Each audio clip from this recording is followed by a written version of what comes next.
জাকাত নিয়ে কিঞ্চিত আলোকপাত করব। প্রথমে বলেছিলাম ফিতরা। এই ফিতরাটা যে আমরা আদায় করি কেন? ফিতরা আমাদের আদায় করতে হয় আমাদের মাহে রমজানকে পবিত্র করার জন্য। হাদিস শরীফে নবীজি সাল্লাল্লাহু আলাইহি ওয়াসাল্লাম বলেন, ইবনে মাজাহ শরীফের হাদিস, লিকুল্লি শাইইন যাকাত, প্রত্যেকটি জিনিসের যাকাত রয়েছে। প্রত্যেকটি জিনিসের যাকাত রয়েছে। লিকুল্লি শাইইন যাকাত, যাকাতুল জাসাদি আস-সাওম, যেরকম ভাবে শরীরের যাকাত রয়েছে রোজা, তাহলে চোখেরও যাকাত আছে, নাকেরও যাকাত আছে, হাতেরও যাকাত আছে। এইভাবে প্রত্যেকটা অঙ্গ প্রত্যঙ্গের যাকাত রয়েছে। তার প্রমাণ করেছে কলবের যাকাত হলো রোজা। মালেরও যাকাত রয়েছে, ব্যবসারও যাকাত রয়েছে, জমিনের যাকাত রয়েছে, বিল্ডিং এর যাকাত রয়েছে, খনিজ সম্পদের যাকাত রয়েছে। যাকাত এটা হলো ব্যাপক একটি শব্দ। এই যাকাতকে আবার 3 ভাগে বিভক্ত করা হয়েছে। যাকাতকে 3 ভাগে বিভক্ত করা হয়েছে। যাকাত মানে কোনো জিনিস নিজের অর্থ থেকে অন্য কাউকে দেওয়া পবিত্রতার জন্য। এটা আপনার ফরজ বিধান হতে পারে, ফরজ বিধান, আবার হতে পারে মুস্তাহাব, আবার হতে পারে নফল।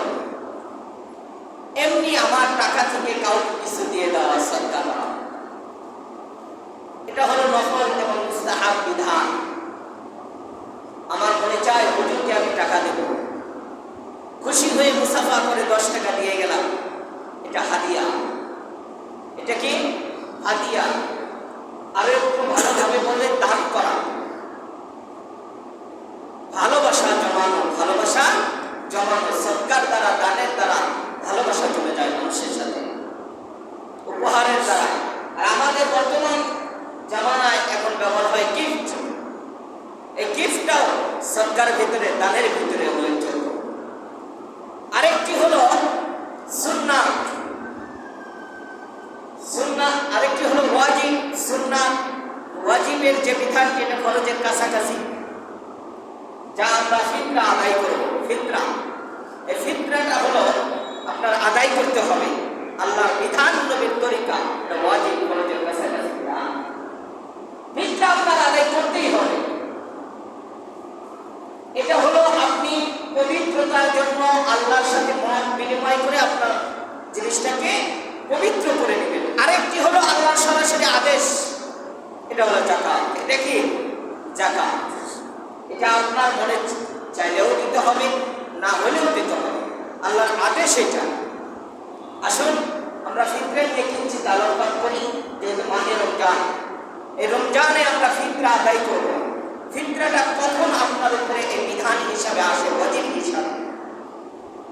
যখন ঈদের সূর্য ওঠে বা ঈদের সুবহ সাদেক হয়, তখন থেকে ঈদগাহ পর্যন্ত যে সময়, এর মধ্যে আপনার উপরে এই বিধান আল্লাহ চাপিয়ে দিয়েছেন বিধান হিসাবে। এর মানে হলো রোজা শেষ হয়ে যাবে, শেষ হওয়ার পর সুবহ সাদেক থেকে সূর্য উদিত হওয়া এবং ঈদগাহে যাওয়া পর্যন্ত এই ফিতরা আদায় করা আপনার জন্য হলো ওয়াজিব। আপনার জন্য কি ওয়াজিব। এখন ফিতরা শব্দটা তো আমরা বুঝি, মাহে রমজানে আদায় করি, কেন করব?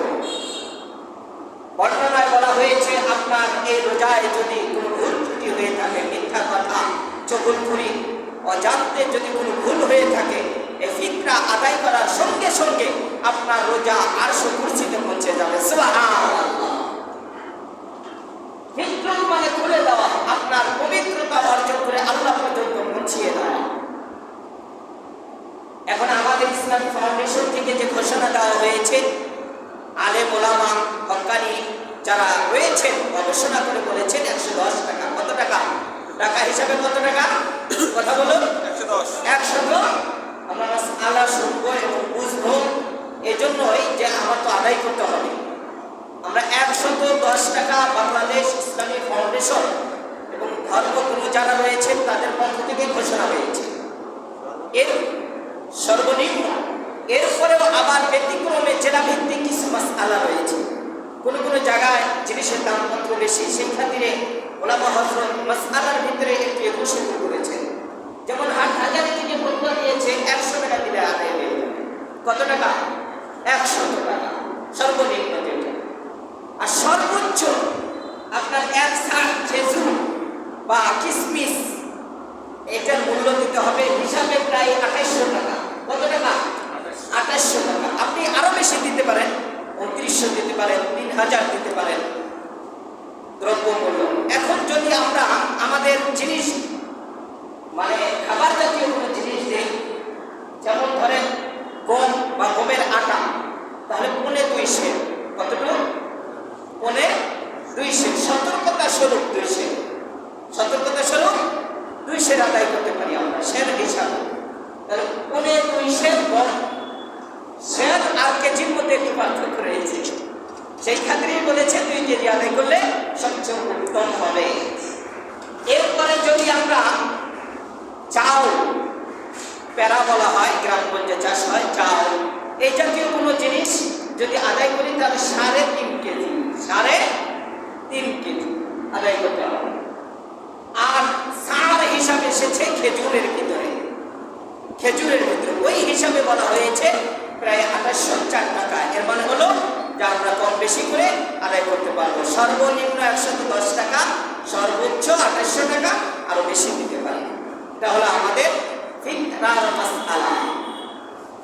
এখন ফিতরা কাকে আদায় করব? প্রশ্ন, ফিতরা কাকে দিব? এক বাক্যে যাকে যাকাত আদায় করা যাবে, যাকাত দেওয়া যাবে, তাকে ফিতরা দেওয়া যাবে। যাকে যাকাতের টাকা দেওয়া যাবে তাকে কি দেওয়া যাবে? ফিতরা দেওয়া যাবে। 8টা খাত রয়েছে যাকাতে, আমরা আলোচনায় আসবো ইনশাআল্লাহ। তাহলে ফিতরা যেই ব্যক্তি মোটামুটি স্বাবলম্বী, ধনী, আমরা গ্রামে দেখি সচ্ছল, এটা হলো আমাদের ভাষা।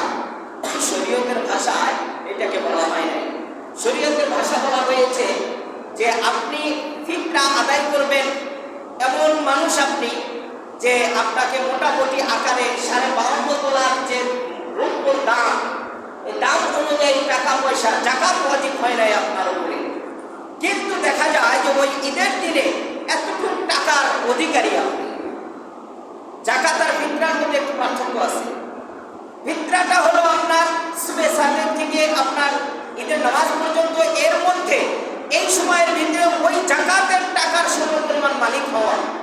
এটা ব্যবসা বাণিজ্য লাগবে না, কোনোভাবেই আপনার এটা 1 বছর অতিবাহিত হতে হবে না। উপস্থিতি টাকা পয়সা যা আছে প্রয়োজনের অতিরিক্ত, প্রয়োজনের অতিরিক্ত এই জিনিসটা যদি আপনার কাছে উপস্থিত থাকে, 52.5 তোলার রৌপ্যর দাম বছর ভেদে কম বেশি হয়। ওলামা হযরত বলেছেন 70 থেকে 80,000 টাকা। কত টাকা? কথা বলেন আমার সাথে। কত? 70 থেকে 80,000। এটা আবার একটু কম বেশি হয়, অনেক সময় 65-তে আসে, অনেক সময় 85-তে যায়, মানে 52.5 তোলার উপর দাম কম বেশি হতে পারে বাজার দরে। আমরা এটা জিজ্ঞাসা করবো সরকার যারা আছে বা যারা বোঝে যে বর্তমান 52 তোলা এবং 7.5 ভরি স্বর্ণের দাম কত, জিজ্ঞাসা করে দেবো ইনশাআল্লাহ। তারা ভালো বলতে পারবে যে 52.5 তোলার রৌপ্যর দাম বর্তমান যদি হয় 1200 বা 1400 টাকা, এক সময় 1200 ছিল, এখন 1400, আবার গ্রেড পেতে 1800 টাকা। এই জন্য আমরা এটা জিজ্ঞাসা করে যদি 75,000 টাকার মালিক, আমি আইডিয়া শুরু করতেছি আমাদের ফতোয়া অনুযায়ী, যে 75,000 টাকার মালিক যদি আমি হই তাহলে আমার উপরে ফিতরা ওয়াজিব। আবারও বলছি, 70 থেকে 80,000 টাকার মালিক যদি আমি হই, আমার উপরে ফিতরা ওয়াজিব। এটার উপরে বছর যেতে হবে না, এটা আপনার 1 বছর নিয়ে ব্যবসা বাণিজ্য করতে হবে না, ব্যাংকে জমা রাখতে হবে না, এই টাকার মালিক হইলে আপনার উপরে ফিতরা ওয়াজিব। বুঝে আসছে মাসআলা? এখন ফিতরাটা দেখা যায় যে হুজুর আমার আসবাবপত্র এমন কিছু জিনিস আছে যেগুলো আমার শরীয়ত অনুযায়ী ব্যবহারের প্রয়োজন নয়, যেমন টিভিসিডি, ইলেকট্রনিক, এরকম কিছু জিনিস যেটা আপনাকে শরীয়ত বলে না যে ডিসপ্লাইন রাখতে হবে, ঠিক কিনা বলেন? এটা বলে না সুকেজের ভিতরে আপনি ওই রকম মূর্তি সাজায় রাখেন, এক একটা মূর্তির দাম আছে। এইরকম কোন জিনিস যেগুলো শরীয়ত গ্রহণযোগ্য নয়, এটারও টাকা ধরতে হবে। এর মধ্যে মুফতি তাকি উসমানীর ফতোয়া, এটাও ধরতে হবে। আপনার জামা কাপড় ইত্যাদি প্রয়োজনের অতিরিক্ত আছে, স্বাভাবিক আমরা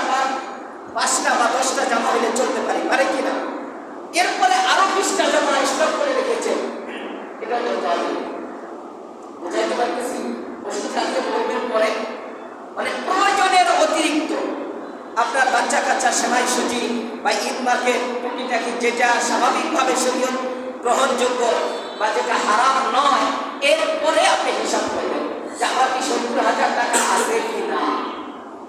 যদি থাকে তাহলে আমার উপর ফিতরা ওয়াজিব আর ফিতরা আদায় করব। যাকাতের মাসআলা ফিতরা মাসআলার মধ্যে পার্থক্য এটাই, বছর অতিবাহিত হওয়ার বছর অতিবাহিত হতে হবে না। এখন যদি আমরা গবেষণা করি অনেকের ঘরে এমন টাকা আছে কিনা। এখন প্রশ্ন হলো রাসূল সাল্লাল্লাহু আলাইহি ওয়াসাল্লামকে বলা হলো ফিতরা যদি ওয়াজিব না হয়, স্বাভাবিক হয়, ওই ব্যক্তি কি ফিতরা আদায় করবে কিনা। রাসূল সাল্লাল্লাহু আলাইহি ওয়াসাল্লাম বললেন যে স্বাভাবিকও যদি হয়, ভিক্ষার থেকে উপরের হাত হলো উত্তম, ওই ব্যক্তির জন্য ফিতরা আদায় করে। বলেন সুবহানাল্লাহ। মানে আপনার উপরে ফিতরা ওয়াজিব না, কিন্তু আপনি ফিতরা খাবেন না, আপনার ইচ্ছা আপনার ফিতরাটা আদায় করবেন, আপনি আদায় করেন, সওয়াব পাবেন। এটা গরিবের কথা বলছি। গরিব এমন এক শ্রেণীর মানুষ আছে যে ফকির নয়, অসহায় নয়, কিন্তু গরিব, মানুষের কাছে চাইতে পারে না। মনে হয় আমি যদি ফিতরাটা আদায় করি আমার ভালো লাগবে, যদিও আমার সামর্থ্য নাই, যদিও আমার সামর্থ্য নাই, আমি ফিতরা খাওয়ার উপযোগী, আমি ফিতরা খাওয়ার উপযোগী, এরপর আমি খাবো না, আদায় করবো। আছে কি না? আপনি সওয়াব পাবেন। এটা মনে রাখবেন মাসআলাটা। কাকে দিব ফিতরার টাকা? এক নম্বরে সহজ শব্দ হলো গরিব, মিসকিন, অসহায়। গরিব, মিসকিন, অসহায়, এটা মাথায় রাখবেন। এখন এরপরও শ্রেণী রয়েছে যে আপনার মাও তো গরিব হতে পারে, আপনার শ্বশুর শাশুড়ি গরিব হতে পারে, আছে কিনা? কাকে আদায় করবো হুজুর এই ফিতরার টাকা? ইমাম সাহেব তো আমাদের গরিব, বেতনের ভিতরে টাকা ঢুকাই দেবো। কত বুদ্ধি বাঙালির, বুদ্ধির অভাব আছে বলেন? না না, আপনার বুদ্ধিতে শরীয়ত না। ফিতরার টাকা আদায় করবেন, সহজ একটি যুক্তি বলি। আপনি যার থেকে জন্মগ্রহণ করেছেন, আবারও বলছি, আপনি যার থেকে জন্মগ্রহণ করেছেন তার পূর্বে যত পুরুষ যাবে, আপনার থেকে যারা জন্মগ্রহণ করেছে তার নিচে যত পুরুষ মহিলা যাবে, তাদেরকে আদায় করা হারাম। বুঝে আসছে মাসআলা? আমি জন্মগ্রহণ করেছি আমার বাবা থেকে, আমার বাবা তার বাবা থেকে, তার বাবা তার বাবা তার বাবা, বুঝে আসছে? আমার মায়ের থেকে, তার মা তার মা তার মা, এদেরকে আপনি ফিতরার টাকা, যাকাতের টাকা দিতে পারবেন না। আপনার থেকে জন্মগ্রহণ করেছে আপনার মেয়ে, আপনার ছেলে, আপনার নাতি পুত্রী, যা দিতে যাবে, আপনার ছেলের ঘরে, মেয়ের ঘরে, যা যেতে থাকবে যেমন পর্যন্ত, এদেরকে আপনি আপনার ফিতরার টাকা দিতে পারবেন না। নবীওয়ালা বংশ, সৈয়দ বংশকে আপনি ফিতরার টাকা দিতে পারবেন না। তাহলে সাইডে যারা আছে তাদেরকে ফিতরার টাকা দিবেন। আপনার ভাই, ভাই থেকে কি জন্মগ্রহণ করেছে? না। আপনার থেকে ভাই জন্ম নিয়েছে? না। আপনার ফুফু, আপনার খালা, আপনার বোন, এদেরকে আপনি কি করতে পারবেন? ফিতরার টাকা দিতে পারবেন, যাকাতের টাকা দিতে পারবেন। সাইডে বরঞ্চ এই আত্মীয় স্বজনদেরকে টাকা দেওয়ার মতো, এই আত্মীয় যারা আছে, সাইডের আত্মীয়, দুই মাসের যে আত্মীয় বলি, এদেরকে দিতে পারবেন। শ্বশুর শাশুড়ি, এটা সম্পর্ক হয়েছে আপনার স্ত্রীর কারণে, ঠিক কিনা বলেন? স্ত্রীর কারণে, এই জন্য আপনি তাকে টাকা দিতে পারবেন। যদি গরিব হয়, অসহায় হয়, আপনি তাদেরকে দিতে পারবেন। সৎ মা, বাবা ইন্তেকাল করেছে, সৎ মা বাবা ইন্তেকাল করেছে, এটার সাথে ব্লাডের কালেকশন ছিল আপনার বাবার কারণে, যদি অসহায় হয় তাহলে আপনি দিতে পারবেন। সৎ মায়ের সাথে আপনার কোনো কালেকশন নাই, কালেকশন হলো বাবার কারণে, কারণ বাবা ইন্তেকাল করেছে, তার অধীনে ছিল, সেই সময় আপনার মা ছিল, কিন্তু তার রক্তের সাথে আপনার রক্তের কোনো কালেকশন আছে? কথা বলুন না। না, দিতে পারবেন। সৎ ভাই, যে ভাই আপনার বাবার থেকে না, এর মানে অন্য জায়গায় আপনার মায়ের বিবাহ হয়েছিল, সেইখান থেকে আবার সৎ মা হয়েছে, আপনার মা, সৎ মা হয়েছে আপনার মা ইন্তেকালের পর, ওই মহিলা আপনার মা হয়েছে, আবার তার সন্তান অন্য ঘরে ছিল, আরেক জায়গায় বিবাহিতা মহিলা, ওই সন্তান আপনার ভাই, সৎ ভাই, ভাই কিনা, তাকে আপনি দিতে পারবেন। ওই বোনকে দিতে পারবেন, আপনার শ্বশুর শাশুড়িকে দিতে পারবেন, স্ত্রীকে দিতে পারবেন না। কেন? স্ত্রী আপনার অধীনে, স্ত্রী আপনার অধীনে, স্ত্রীকে আপনি ফিতরার টাকা, যাকাতের টাকা দিতে পারবেন না। ইমাম সাহেবকে বেতন হিসাবে দিতে পারবেন না। ইমাম যদি গরিব হয়, খতিব যদি গরিব হয়, মসজিদের খাদেম যদি গরিব হয়, তাহলে তাকে আপনি দিবেন এবং বলে মনে মনে নিয়াত করবেন যে আমি এটা জাকাতের টাকা দিলাম, ফিতরার টাকা দিলাম। বুঝা আসছে? এখন মাসআলা আরেকটি হলো গুরুত্বপূর্ণ মাসআলা। মাদ্রাসার হুজুররা আসে কিনা বলেন? আসে ফিতরার কালেকশনের জন্য। যেই হুজুর আসে, আপনি টাকা দেওয়ার সময় বলবেন, হুজুর আমি কিন্তু এটা গরিবের হক দিয়ে দিলাম। এর মানে এখানে একটি কারসাজি রয়েছে। কিছু কিছু হুজুর, আল্লাহ মাফ করুন, এই টাকাগুলো সঠিক রাস্তায় ব্যয় করে না।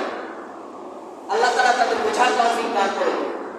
এই খাত রয়েছে, এটা দারুল উলুম ফতোয়া হাটহাজার দেওবন্দ থেকে দিয়েছে যে মাদ্রাসার ছাত্র ফিতরার টাকা, জাকাতের টাকা গ্রহণ করতে পারবে যদি এতিম অসহায় হয় অথবা তার বাবা কোটিপতি ঠিক কিন্তু তাকে ওইভাবে দেখাশোনা করে না।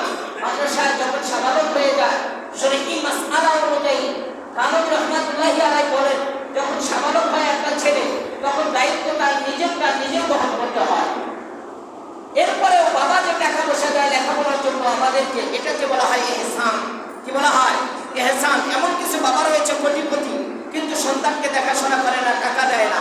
ওই সন্তান কোটিপতির সন্তান হয়েও অসহায় এবং এতিম। তাহলে খাবারের জন্য অথবা তাকে যে টাকা দিব আমরা লিল্লাহ ওয়ালিদের জন্য, ওই টাকা তার খাতে ব্যবহার হতে হবে। কোটিপতির সন্তান যাকে বাবায় টাকা দেয়, ওই টাকা তাকে বোর্ডিংয়ে খাওয়ানোর পূর্বে বলতে হবে যে দেখেন আমরা কিন্তু লিল্লাহ ওয়ালিকে এরকম ফিতরা এবং জাকাতের টাকা খাওয়াই। আপনার ছেলেকে যদি আপনি খাওয়াইতে চান তাহলে খাওয়াইতে পারবেন, আর না হলে আপনার পর্যাপ্ত টাকা দিতে হবে মাদ্রাসায়। এছাড়া এ দায়ী হবে হুজুররা। কোটিপতির সন্তান নিয়মিত টাকা দেয়, আপনি জাকাতের টাকা খাওয়ান, তাহলে কি একটা ময়লা আবর্জনা খাওয়াচ্ছেন, এটা আপনি গুনাহ করা হবে। মালিকানাধীন টাকা, জাকাতের টাকা এবং ফিতরার টাকা কিসের টাকা? মালিকানা। এটা উন্মুক্ত করা যাবে না, মালিক বানাইতে হবে। যেই হুজুর কালেকশনে আসে, ওই হুজুরে যদি ওই মাদ্রাসার বোর্ডিংয়ের দায়িত্বে থাকে, তাহলে ওই হুজুরের উচিত হবে এইভাবে দেখে শুনে টাকাটা ব্যয় করা। এটা হুজুরদের একটা মাসআলা বলে দিলাম, কারণ মাসআলা সবার জন্য সমান, ভুল করা যাবে না আমাদের। আসুন আমরা ফিতরা যারা আদায় করি নাই আদায় করব। মাহে রমজানে আমরা অগ্রিমও আদায় করতে পারবো। যারা আদায় আমরা করতে পারি নাই এখনো, এর মধ্যে করে দেব। যদি না পারি কমাস কম ঈদের নামাজের আগে আদায় করে দেব, তাহলে আমাদের সওয়াব বেশি হবে ইনশাআল্লাহ। আর যদি ঈদের আগে না আদায় করতে পারি, ঈদের পরে আদায় করব। আদায় হবে কিন্তু ফিতরার সওয়াব পাওয়া যাবে না। কিসের সওয়াব পাওয়া যাবে না? ফিতরার সওয়াব পাওয়া যাবে না। এজন্য আমরা এখন থেকে নিয়ত করি, 1 টাকা দান করলে যেহেতু 700 টাকা ওয়াজিব হিসাবে আমাদের 70 টাকা, এই 70 অনুযায়ী আমরা হিসাব করে এখনই আদায় করব। আসুন জাকাত দিয়ে। আল্লাহ রাব্বুল আলামিন বলেন, ইন্নাল্লাহা আশতারা মিনাল মুমিনিনা আনফুসাহুম। রব্বে কারীম ডাকে বলেন, আমি ক্রয় করেছি, তোমরা বিক্রয় করেছো আমার কাছে। রব্বুল আলামিন বলেন, আমি ক্রয় করেছি তোমাদের থেকে, মুমিনদের থেকে, আনফুসাহুম তাদের জীবন, ওয়া আমওয়ালাহুম তাদের মাল। জীবন এবং মাল মানে হলো জান এবং মাল। বিআন্না লাহুমুল জান্নাহ, জান্নাতের বিনিময়। আমি ওয়াদা করেছি যে আমি তোমাদের জান্নাত দেব। এটা শোনার পর আপনি বললেন আমার যা কিছু আছে সব দিয়ে দেব, বলেন সুবহানাল্লাহ। কিন্তু এটা প্রশ্ন আরোপ করেছে আল্লাহ সরাসরি সূরা তাওবার 111 নম্বর আয়াত। আল্লাহ রাব্বুল আলামিন বলেন, আমি তোমাদের কাছে আগেই ক্রয় করেছি, এর মানে তোমরা আমার কাছে বিক্রি হয়েছো জান্নাতের বিনিময়ে, তোমাদের জান এবং মাল। জান এবং মাল। এখন একটা প্রশ্ন, যেহেতু আমরা গাজীপুরের মানুষ, গাজীপুরে টাকা বানানো হয়, আমরা তো জানি না, অস্ত্র বানানো হয় গাজীপুরে। তাহলে টাকার যে মেশিনটা আছে, এই মেশিনটা যিনি তৈরি করেছেন, উদাহরণস্বরূপ যে টাকার মেশিন আমি তৈরি করেছি, উদাহরণস্বরূপ। এখন এই মেশিনটা তৈরি করেছি আমি, ওই মেশিনের এক্সাম্পল হিসাবে মালিক অর্থাৎ রব হলে আমার, ঠিক কিনা বলেন? আমি সৃষ্টিকর্তা, মেশিনটা সৃষ্টিকর্তা আমি। মেশিন থেকে যে টাকা বের হবে এটার মালিক কে? কথা বলুন, কে?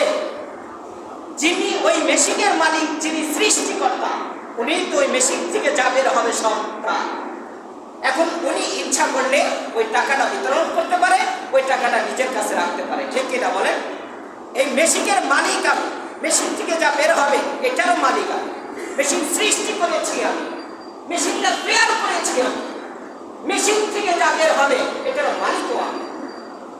এই জন্য আল্লাহ বলেছেন, বান্দা একটু চিন্তা করে দেখো, তোমাকে রক্ত মাংসের একটা মেশিন তৈরি করেছি, এই মেশিন তৈরি করেছি আমি। এই হাত তোমার না, এই জবান তোমার না, চোখ তোমার না, অঙ্গ প্রত্যঙ্গ যা আছে সব কিছু আমার কাছে আমার, আমি সৃষ্টি করেছি রক্ত মাংসের। এখান থেকে যা বের হবে, যা অর্জন করবে, যা তুমি করবে, সব কিছুর মালিকও আমি। সুবহানাল্লাহ বলে। এখন আমি বলি এটা আমার বিল্ডিং, এটা আমার বাড়ি, এটা আমার টাকা, এটা আমার ব্যবসা, এসব কিছু বলি কিনা? আমার আমার আমার। আপনি কি গবেষণা করেছেন? রক্ত তো আপনার না, চোখ তো আপনার না, আপনার অধীনেও না। মালিকই সব কিছু সেট করেছেন। মালিক যদি